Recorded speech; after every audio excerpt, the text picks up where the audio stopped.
안녕하세요 여러분, 김정현입니다. 인테리어 상담을 다니면서 고객을 만나보면 인테리어에 대한 목적이 굉장히 다양한 것을 알 수 있어요.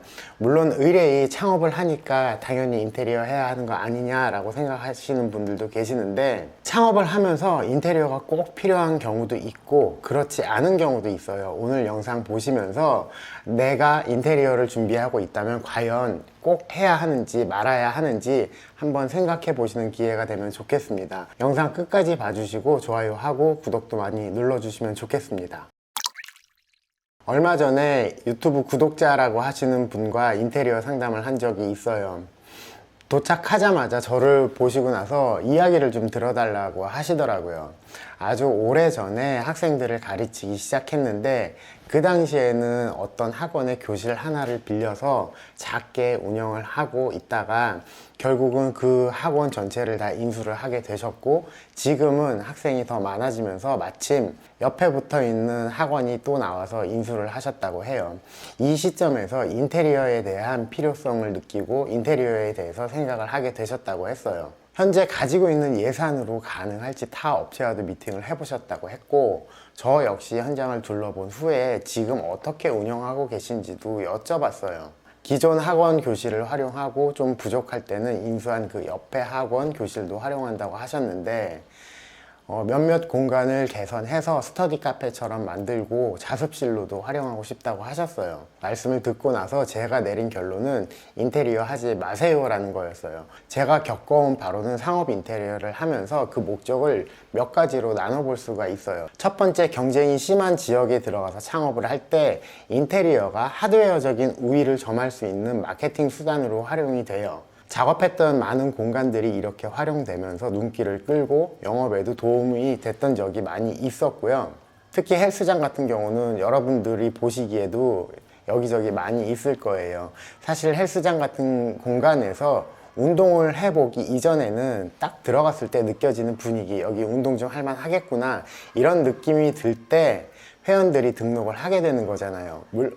그리고 필라테스나 요가원 같이 그 효과를 몇 개월 동안, 그 일정 기간 동안 다녀야 느껴볼 수 있을 때는 처음 고객이 왔을 때 인테리어 외에는 딱히 어필할 수 있는 게 없어요. 두 번째로는 기존에 있는 공간을 리모델링 하거나 인근으로 이전을 하면서 그동안 고객분들에 대한 고마움을 표시하고자 더 나은 환경에서 서비스를 제공하기 위한 인테리어가 있어요.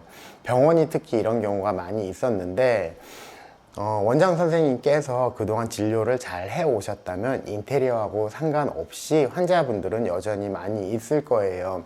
하지만 이 환자분들 덕분에 내가 먹고 살았으니 고마움을 표하기 위해서 더 나은 환경을 만들기 위한 인테리어를 하시는 분들도 많이 계셨었어요. 이때는 여유 자금으로 하시게 되는 거죠. 세 번째로, 미적 감각보다는 온전히 기능에만 집중한 인테리어를 하는 경우도 있어요. 물류창고가 됐거나 공장이 됐거나 일반적인 소비자하고 직접적인 거래를 하는 공간이 아닌 정말 그 기능에만 충실한 인테리어가 있겠죠. 설령 경쟁 업체가 주변에 많이 있다고 해도 인테리어는 비교 그 기준이 될 수가 없는 업종이 분명히 있어요. 마지막으로, 인테리어가 자기만족의 수단이 되기도 해요. 대부분의 주거 인테리어가 이 영역에 속하게 되는데, 내가 가장 오래 머물러 있어야 하고 실제 이 공간에서 일을 해야 하기 때문에 내 마음에 가장 들어야 한다 여기면서 인테리어를 진행하시는 케이스가 있는데, 이때는 잘 생각해 봐야 할 것이, 내가 마음에 드는 공간이 이 공간에 찾아오는 내 고객분들에게도 마음에 들지 한번 신중하게 잘 살펴보시고 생각해 보셔야 합니다. 내 개성이 워낙 뚜렷해서 나는 좋지만 고객분들이 보기에 좀 너무 나아간 인테리어가 아닌가라는 걸 원하셨던 고객분들도 분명히 계세요. 이렇듯 목적이나 업종 그리고 하는 일에 따라서 인테리어는 그 방향성이 많이 달라져요. 앞서 말씀드린 학원 고객과의 상담에서 인테리어를 하지 말라고 말씀을 드렸던 건 딱히 인테리어를 하지 않아도 앞으로 운영에 크게 문제가 없어 보였기 때문이에요.